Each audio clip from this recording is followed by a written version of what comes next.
আসসালামু আলাইকুম রহমতুল্লাহ ওবারাকাতু। সবাইকে শিক্ষামূলক চ্যানেল আরিফ একাডেমিতে স্বাগতম। আশা করি সবাই ভালো আছেন, সবাই ভালো থাকবেন, সুস্থ থাকবেন সে প্রত্যাশা নিয়ে শুরু করছি আজকে শিক্ষামূলক টিউটোরিয়াল। আজকে শিক্ষামূলক টিউটোরিয়ালে আমরা যেটি শিখব সেটি হলো how to create a clickable next button in Microsoft Excel in 5 second. অর্থাৎ মাত্র 5 সেকেন্ডে কিভাবে আমরা মাইক্রোসফট এক্সেলে ক্লিকেবল নেক্সট বাটন তৈরি করব, এই বিষয়টি নিয়ে আজকের এই চমৎকার টিউটোরিয়ালটি সাজিয়েছি। আশা করব টিউটোরিয়ালের প্রথম থেকে শেষ পর্যন্ত দেখবেন এবং অন্যদেরকে দেখার জন্য টিউটোরিয়াল এবং চ্যানেলটি শেয়ার করবেন। পাশাপাশি অনুরোধ থাকবে, যারা এই চ্যানেলটিতে নতুন এবং যারা এখনো এই শিক্ষামূলক চ্যানেলটি সাবস্ক্রাইব করেনি তারা দয়া করে চ্যানেলটি সাবস্ক্রাইব করে বেল বাটনে ক্লিক করে রাখবেন, যাতে নতুন নতুন টিউটোরিয়াল আপলোড হওয়ার সাথে সাথে আপনাদের কাছে নোটিফিকেশন চলে যায়, আপনারা শিক্ষামূলক টিউটোরিয়ালগুলি দেখতে পারেন এবং আপনাদের চমৎকার মতামত এবং জিজ্ঞাসা দিতে পারেন।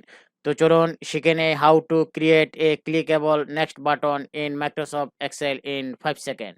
এই জন্য প্রথমে আমরা যেটি করব সেটি হলো আমরা একটি মাইক্রোসফট এক্সেল ডকুমেন্ট ওপেন করব। আমি একটি মাইক্রোসফট এক্সেল ডকুমেন্ট ওপেন করেছি। এখন আমি একটু নিচে যাব, বা যে কোনো জায়গায় আপনি নেক্সট বাটনটি ক্রিয়েট করতে পারেন। আমি একটু নিচে যাব, ডকুমেন্টের নিচে আসলাম, আমি ইনসার্টে ক্লিক করলাম। ইনসার্ট থেকে আমি কোথায় ক্লিক করব? শিপস আছে, শিপসে আমি এই যে ড্রপ ডাউন আছে, ড্রপ ডাউনে আমি ক্লিক করব। ড্রপ ডাউন থেকে এই যে আমি এটি নেব, রেক্ট্যাঙ্গেল যেটি আছে এই রেক্ট্যাঙ্গেলে আমি ক্লিক করে এখানে আমি এই রেক্ট্যাঙ্গেলটি আর্ট করব। আর্ট করলাম। আর্ট করার পর এই জায়গায় আমার কি করতে হবে? এই জায়গায় আমার মাউসের রাইটে বাটন ক্লিক করতে হবে। রাইটে বাটনে ক্লিক করার পর এই যে এডিট যে টেক্সট আছে, আমি এই এডিট টেক্সটে কি করব? ক্লিক করব। এখন আমি এই জায়গায় লিখব নেক্সট, NEXT। আমি নেক্সট লিখলাম। নেক্সট লিখার পর আমি এটিকে কি করব? ডাবল ক্লিক করে সিলেক্ট করব। সিলেক্ট করার পর আমি হোম মেনুতে যাব। হোম মেনু থেকে আমি এই জায়গা থেকে ফন্টের সাইজটা কি করব? বড় করব। বড় করলাম। একটু বড় করে নিলাম। আপনিও একটু বড় করে নিবেন, সমস্যা নাই। এটা একটু মিডলে রাখবো। এখান থেকে আমি কি করব? এটা একটু মিডলে রাখবো। মিডলে রাখলাম। রাখার পর আমি একটু ফন্টটা চেঞ্জ করে দিতে চাই। আমি একটু ফন্টটা চেঞ্জ করলাম। টিউটোরিয়ালটি লম্বা করার কারণ হলো যাতে আপনার যদি আগে পরে কোথাও কোনো ভুল ত্রুটি থাকে সেটি কিন্তু আপনি সংশোধন করে নিতে পারবেন। দেখুন আমি ফন্টটা চেঞ্জ করে নিলাম। অর্থাৎ এই টিউটোরিয়াল থেকে আপনি ফন্টটিও চেঞ্জ করা কিন্তু আপনি শিখতে পারলেন। তারপর আমি কি করব? তারপর যে শিপ যে ফরম্যাট আছে সেখানে আমি ক্লিক করব। ক্লিক করার পর এই যে শিপ যে আউটলাইন আছে, আমি আউটলাইনটা কি করব? তুলে দিব।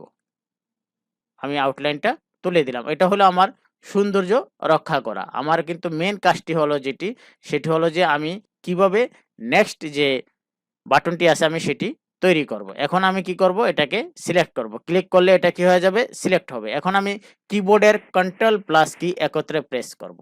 কিবোর্ডের কন্ট্রোল প্লাস কি একত্রে কি করব? প্রেস করব। প্রেস করলাম। প্রেস করার পর এরকম একটি উইন্ডো আপনার সামনে চলে আসবে, সেটি হলো ইনসার্ট হাইপারলিংক। এই ইনসার্ট হাইপারলিংক যখন চলে আসবে, আমরা বাম দিক থেকে প্লেস ইন দিস ডকুমেন্ট, এই প্লেস ইন দিস ডকুমেন্টে আমি কি করব? একটি ক্লিক করব। ক্লিক করার পর এখন একটু লক্ষ্য করুন, আপনি যে নেক্সট বাটন ক্রিয়েট করতেছেন, নেক্সট এটি কোথায় যাবে? এখানে একটু লক্ষ্য করুন, আমার যে শিটগুলি আছে সেই শিটগুলি আছে UOL 2021, 2 আছে, 2022 আছে। তাহলে আমি নেক্সট করে কোথায় যাব? 2 এ যাব। দেখুন আমি এই 2 টাকে কি করতে হবে? একটি ক্লিক করে সিলেক্ট করে দিতে হবে। এরপর আপনাকে ওকে তে ক্লিক করতে হবে। ওকে তে ক্লিক করলাম। আমার কাজ শেষ। এখন আপনি যদি নেক্সট এ ক্লিক করেন তাহলে দেখুন সেই ম্যাজিক। নেক্সট, আপনার দ্বিতীয় শিটে চলে আসছি। আমরা কোথায় চলে আসলাম? দ্বিতীয় শিটে চলে আসলাম। এখন আমি এখানেও চাচ্ছি ঠিক সেরকম একটি কি করতে? সেরকম একটি নেক্সট বাটন তৈরি করতে, যাতে আমি পরবর্তী পেজে যেতে পারি।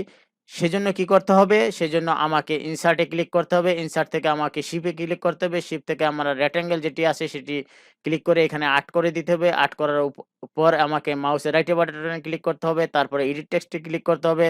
তারপর আমার সেই কাঙ্ক্ষিত সেই লেখাটি লিখতে হবে। সেটি হলো NEXT, নেক্সট। নেক্সট যখন আমরা লিখব এটাকে আমরা ডাবল ক্লিক করব, সিলেক্ট হবে। আমরা হোমে যাব।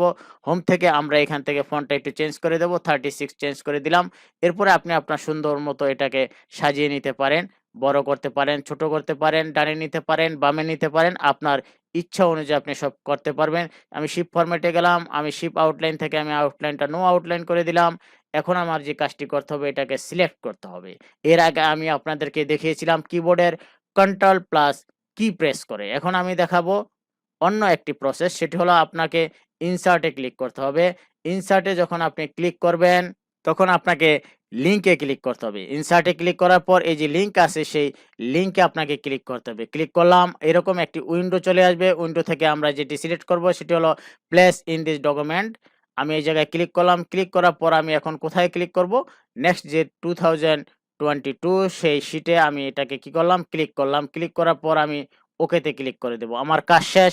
এখন যদি আমি নেক্সট টে ক্লিক করি, দেখুন আমাকে সেই 2020 তে নিয়ে আসলো। এভাবে আপনি মাইক্রোসফট এক্সেলে কিন্তু আপনি ক্লিকেবল নেক্সট বাটন তৈরি করে নেক্সট পেজে আপনি যেতে পারবেন। অর্থাৎ আপনি যখন কোনো একটি শিটে কাজ করতেছেন, শিটে কাজ করার পর যদি নেক্সট শিটে যেতে চান তাহলে কিন্তু আপনি নেক্সট বাটনটা তৈরি করতে পারেন। প্রিভিয়াস বাটনও আপনাদেরকে তৈরি করে দেখাবো ইনশাআল্লাহ। সেজন্য আপনাকে কিন্তু এই চ্যানেলটির সাথেই থাকতে হবে। পরপর মাইক্রোসফট এক্সেলের নতুন থেকে শুরু করে এক্সপার্ট লেভেল পর্যন্ত টিউটোরিয়াল এই চ্যানেলটিতে প্রতিনিয়ত আপলোড হচ্ছে। আশা করি চ্যানেলটির সাথেই থাকবেন। সাথে থাকার জন্য যে ছোট্ট একটি কাজ করতে হবে সেটি হলো লাল যে সাবস্ক্রাইব কথাটি লেখা আছে সে জায়গায় কিন্তু আপনাকে ক্লিক করে রাখতে হবে। আপনি যদি ক্লিক করে রাখেন তাহলে যে সুবিধাটা হবে, যখনই চ্যানেলে টিউটোরিয়াল আপলোড হবে সাথে, সাথে আপনার কাছে নোটিফিকেশন চলে যাবে। আপনারা শিক্ষামূলক টিউটোরিয়ালগুলি দেখতে পারবেন এবং আপনাদের চমৎকার মতামত এবং জিজ্ঞাসা দিতে পারবেন। আজ এ পর্যন্ত। আল্লাহ হাফেজ।